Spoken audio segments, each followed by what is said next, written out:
Hey guys, selamat datang di channel Otaku Keren. Dan perkenalkan, gue adalah admin Skylar yang akan menemani kalian di video ini. Video ini tentu aja berkonten spoiler ya, dan lanjutan dari anime Overlord berdasarkan light novel yang udah dirangkum. Jika kalian tidak suka dengan spoiler, silahkan ditutup. Tapi jangan lupa like, share, dan subscribe tentunya. Setelah menyelesaikan urusannya dengan Albedo dan para Elder Lich, Ainz memutuskan untuk menemui Pandora Sector. Dalam perjalanannya, Ainz menemukan Hamsuke yang masih tertidur dan membangunkannya. Setelah dia terbangun, Ainz bertanya, kenapa ada Dead Knight di sampingnya?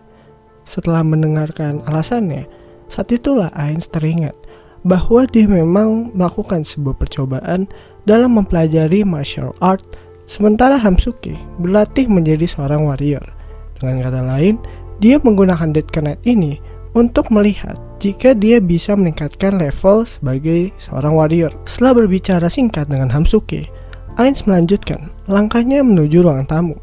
Sesampainya di ruang tamu, 8H Assassin melaporkan bahwa dia sudah memanggil Pandora Sector untuk menghadapnya. Kemudian, sebuah ketukan datang dari pintu. Ainz mengangguk kepada Viv. Setelah memperoleh izin, Viv membuka pintu itu. Lalu Pandora Sector memasuki ruangan tersebut. Dia tidak sedang menggunakan magic untuk muncul sebagai momon, tapi dengan seragam militernya. Yang biasa, sebagai informasi, Ainz menugaskan Pandora Sector untuk mencari berbagai macam informasi dan meracuni pikiran orang-orang bahwa Ainz adalah raja yang bisa dipercaya, seorang makhluk pengampun yang memikirkan rakyatnya. Setelah Pandora Sector duduk, Ainz bertanya, bagaimana kondisi Momon? Apakah terjadi sesuatu? Pandora Sector melaporkan bahwa tidak ada kejadian yang spesial. Kemudian Ainz lanjut bertanya, apakah ada masalah dari Pandora Sector sendiri? Kemudian ia mengeluh kepada Ainz bahwa dirinya sangat menderita karena jauh dari item-item atau bisa dibilang world item ya, dan memohon untuk diberikan sedikit waktu dengan item-itemnya. Ainz mengingat bahwa dia mendesain Pandora Sector. Dia memberi semacam cerita latar belakang yang menyatakan bahwa dia sudah dan menyukai mengatur item-item magic dan sebagainya. Niat Ainz pada awalnya adalah mendesain dia seperti itu, sehingga dia tidak akan merasa aneh sendirian di ruangan harta. Bisa dibayangkan bahwa dikelilingi oleh hal-hal yang kamu senangi adalah pekerjaan yang menyenangkan. Namun, entah karena suatu alasan, Ainz mengira bahwa kelihatannya hal tersebut sudah sampai pada level fetish. Ainz memberikan izin kepada Pandora Sector untuk kembali ke ruangan harta dan memperbolehkannya mengejarkan senjata dan equipment rekan-rekannya. Kemudian, Ainz berkata bahwa Pandora Sector adalah anaknya karena dialah yang membuatnya, dan Ainz ingin melihat bagian-bagian dari dirinya yang tidak dia ciptakan sebagai bukti bahwa Pandora Sector sudah tumbuh. Dia juga memperingatkan kepada Pandora Sector dan Viv untuk tidak mengatakan apapun apa yang telah mereka bicarakan, agar tidak terjadi gesekan di antara para Guardian, karena Pandora Sector menerima perlakuan istimewa dari Ainz. Ketika ingin pergi, Pandora Sector bertanya bagaimana cara Ainz memerintah Sorcerer's Kingdom, karena banyak manusia yang ragu dan jalan yang diambil oleh Ainz untuk menjalankan kerajaannya. Sebenarnya Ainz bermaksud memberitahu Pandora Sector, tapi dia harus mendiskusikan masalah ini dengan berbagai Guardian Nazarick terlebih dahulu. Setelah keluar, Ainz menggunakan mantra Fai untuk naik ke atap ruang tamu. Dia memandang kota Erantel untuk memikirkan hal-hal yang mungkin bisa diterapkan. Kemudian, dia memutuskan untuk berjalan-jalan ke kota. Viv meminta Ainz untuk tunggu sebentar untuk memanggil pengawalnya. Namun dia menolak dengan alasan dia pernah tinggal di Erantel sebelumnya. Ainz menunjukkan ke arah halaman, kemudian menghafalkan mantra tingkat super. 6 pilar cahaya muncul di sekitarnya. Dan dari pilar-pilar itu muncul 6 angel. Angel ini memiliki kepala singa dengan sepasang sayap yang melebar keluar dan ditambah sepasang yang terlipat di sekitar mereka. Dengan total ada 6 sayap ya. Masing-masing memakai armor berkilau dan memegang perisai dengan corak mata di salah satunya dan tombak api di tangan lainnya.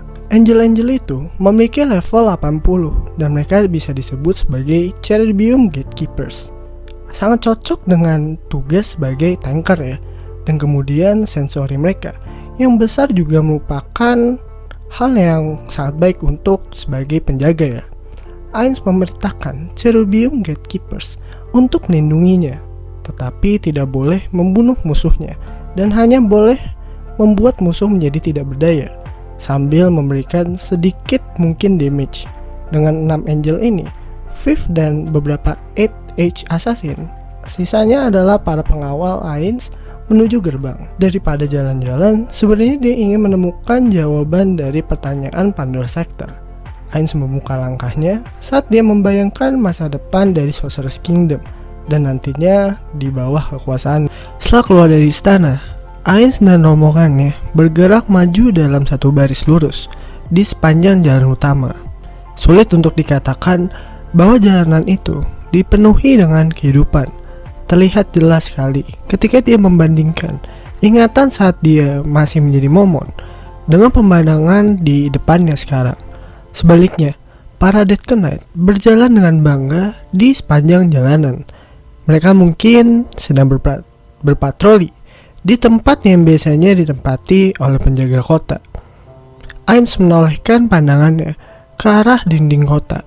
Sebagian dari Death Knight yang diproduksi secara massal ditugaskan untuk berjaga di atas dinding-dinding itu. Namun, yang paling aneh adalah di mana mereka dipekerjakan untuk membangun desa baru dengan para penduduk dari distrik kumuh. Orang yang menempati perumahan kumuh biasanya adalah anak kedua atau ketiga dari keluarga di desa, atau mereka yang tidak memiliki ladang sendiri untuk bekerja.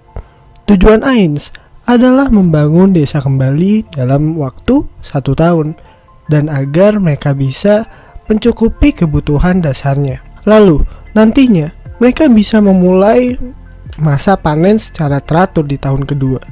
Namun, tujuan membangun desa-desa hanya untuk mengambil ahli mereka sebagai pajak dan membuangnya ke dalam exchange box, di mana nantinya akan berubah menjadi koin-koin emas yang berhasil. Albedo dan Demiurge memuji ide ini hingga selangit, jadi seharusnya bisa dilakukan. Di waktu yang sama, karena undead itu dipinjamkan, Ainz akan mengambil biaya sewa tambahan kepada mereka, ditambah dengan pajak yang disetujui. Saat Pandora Sector bertanya, mau dijadikan seperti apa negeri ini? Nanti Ainz perlu memutuskan bagaimana menjalankan negeri ini dan bertujuan untuk menguasai kota ini.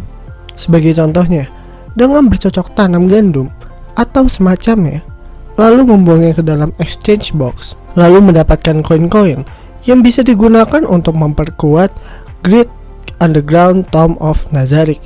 Dia bisa mengembangkan biakan manusia lalu membantai manusia.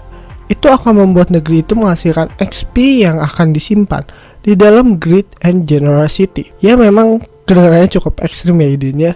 Atau dia bisa menyerahkan seluruh tugas produksi dan pekerjaan itu kepada undead, membuat sebuah negara di mana makhluk hidup tidak perlu bekerja.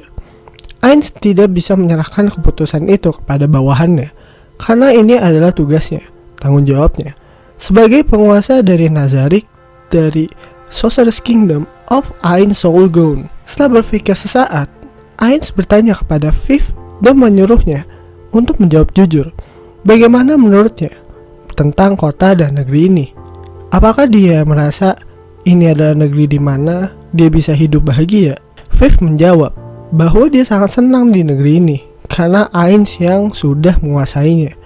Kemudian Fifth memberikan pendapat untuk merubah tempat ini menjadi sebuah negara utopia, sebuah dunia yang luar biasa seperti impian yang semanis tercelup madu, sebuah dunia di mana mereka akan berharap dipimpin dan diperintah selamanya. Negara utopia ini adalah negara yang di dalam negara tersebut banyak ras dan mereka saling berhidup berdampingan. Ainz berpikir bahwa itu adalah rencana yang sangat menarik karena dia berniat untuk menguasai dunia. Bawahannya nanti bukan hanya manusia, tetapi semua ras dunia yang harus berlutut di hadapannya.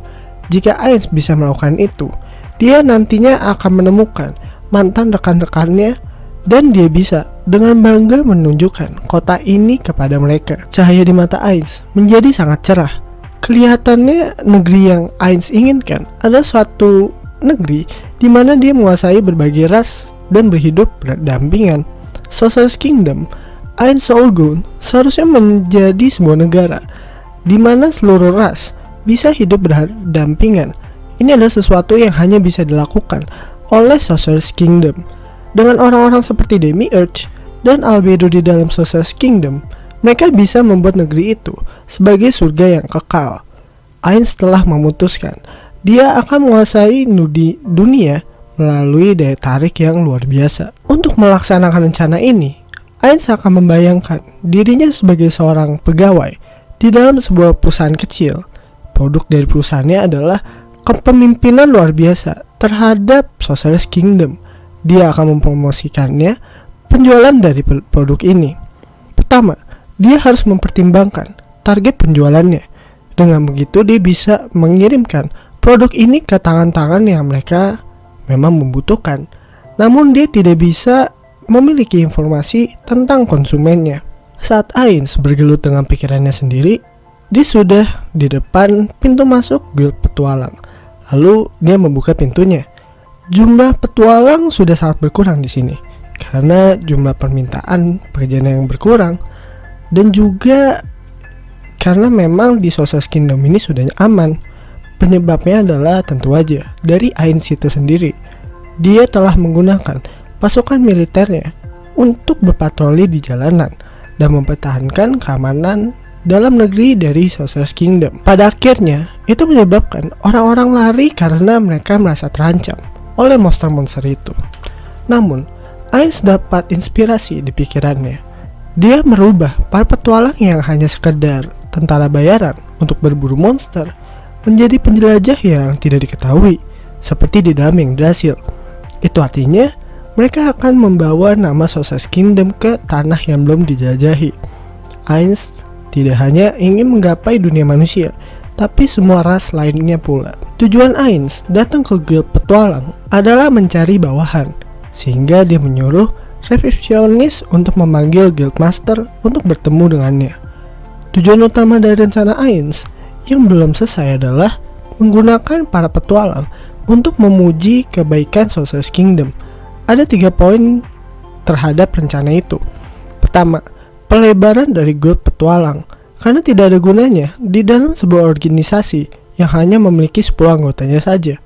Yang kedua adalah membidik para petualang, dan yang ketiga adalah membuat para petualang membantu Ainz dengan tulus. Bukan karena dia tidak bisa menggunakan momon, tapi jika Guildmaster ingin membantunya karena keinginannya sendiri, akan membuat keadaan lebih mudah nantinya. We're going to online in 3, 2, 1. Seorang pria berbadan kekar keluar untuk menemui Ainz sama, yaitu Guildmaster Pluton Ainzek. Ainz pernah menemuinya sebagai momon beberapa kali sebelumnya. Namun, ini adalah pertama kalinya dia menemui pria tersebut sebagai Socialist King Ainz Solgun. Jadi, dia sangat berhati-hati dengan perkataan dan perbuatannya. Ainz duduk di tempat yang telah disediakan dan langsung menyatakan niatnya untuk menggabungkan guild petualang ini ke dalam Socialist Kingdom. Permasalahan utamanya adalah dia harus membawa Ainzek ke pihaknya dan membuat Ainzek ingin membantu Socialist Kingdom dengan niatnya sendiri. Ainz bertanya kepada Pluton, siapa saja yang dilindungi oleh para petualang? Apakah semua ras juga mendapatkan perlindungan? Atau hanya dari ras manusia saja? Karena para petualang ada untuk melindungi orang-orang dan makhluk lain. Ainzek menjawab ya, bahwa ras lain juga mendapatkan perlindungannya.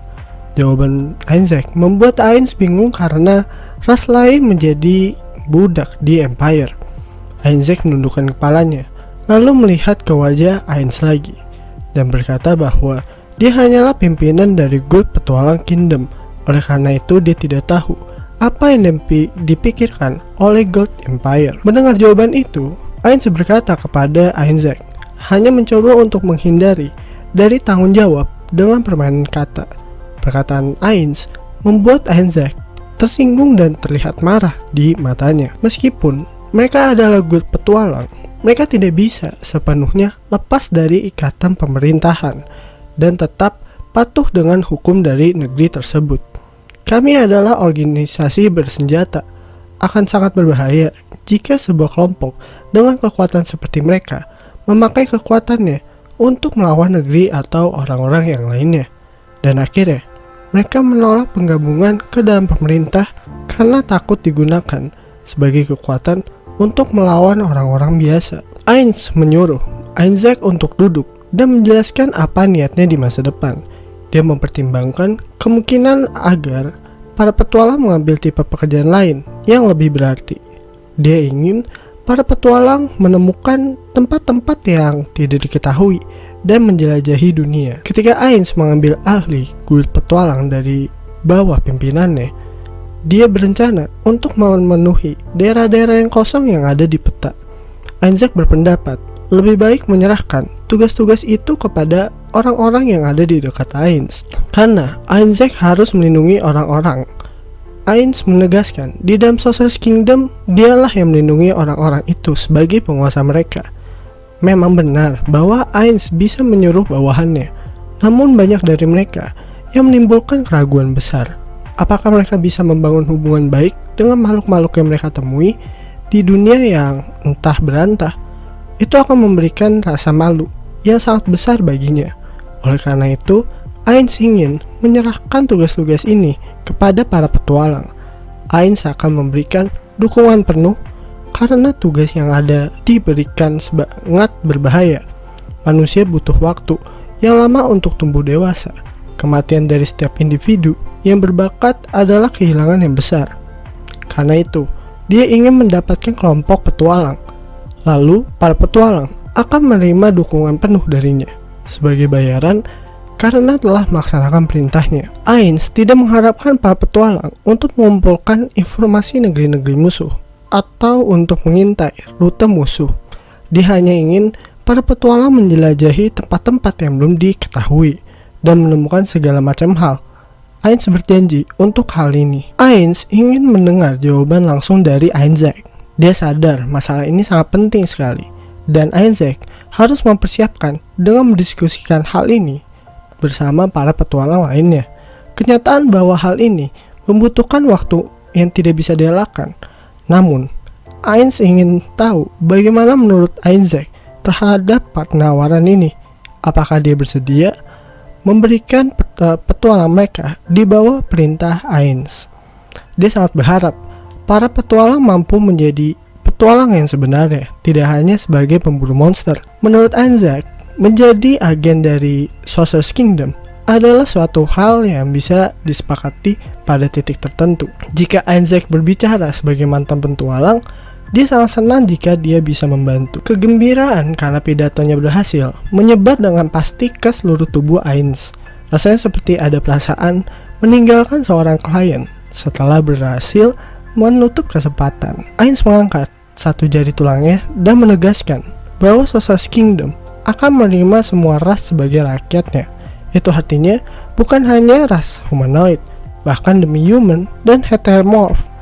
Oleh karena itu, jika filosofi dari para petualang adalah melindungi orang-orang tersebut, maka Einzek harus mempertahankan demi-human dan heteromorph juga.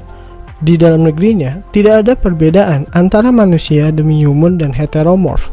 Jika mereka mengakui Ainz sebagai raja mereka, maka mereka adalah rakyatnya. Mendengar itu, Pluton sangat terkejut. Apakah Ainz berniat untuk membuat mereka hidup berdampingan dengan ras-ras yang melihat manusia tidak hanyalah seorang makanan? Ainz akan membuat sebuah hukum di mana Sorcerer's Kingdom tidak akan mengizinkan rakyatnya memakan sesama rakyat. Namun, dia tidak bisa menghentikan jika mereka harus mencari mangsa yang di luar dari rakyatnya. Menurut Lupus Regina, penduduk desa Carne hidup berdampingan dengan goblin dan ogre. Oleh karena itu, tidak ada alasan hal itu tidak mungkin bagi Erantel. Ainz menyarankan Pluton untuk berbaur dengan goblin yang akan mengunjungi desa Carne untuk menghilangkan prasangka Isaac terhadap ras bukan manusia. Dia juga menjelaskan Lizardmen tidak makan banyak daging karena diet utama mereka adalah ikan. Dyrus dan Treants senang dengan air bersih dan cahaya matahari, dan mereka hanya menyerang manusia karena mempertahankan dirinya. Setelah menjelaskan beberapa hal tentang ras lain, Ainz menganggap secara pribadi Pluton atau Isaac setuju dengan guild petualang menjadi bagian dari Sorcerer's Kingdom. Pluton atau Isaac menerima hal tersebut selama Ainz menepati ucapannya. Ainz mengatakan bahwa dia tidak berbohong. Para petualang hanya akan menjelajahi tempat-tempat yang tidak diketahui. Kemudian, Ainz menyerahkan tugas menjelaskan masalah ini kepada petualangan lain. Jika ada para petualang yang tidak setuju, maka Ainz tidak keberatan membiarkan mereka pergi. Dia juga menjelaskan dukungan yang ditawarkan oleh Sorcerer's Kingdom adalah mendirikan fasilitas latihan, yaitu sebuah labirin, karena para petualang membutuhkan metode latihan yang praktikal untuk meningkatkan kemampuan pertempuran tim. Rencana ini akan membutuhkan investasi awal yang cukup besar.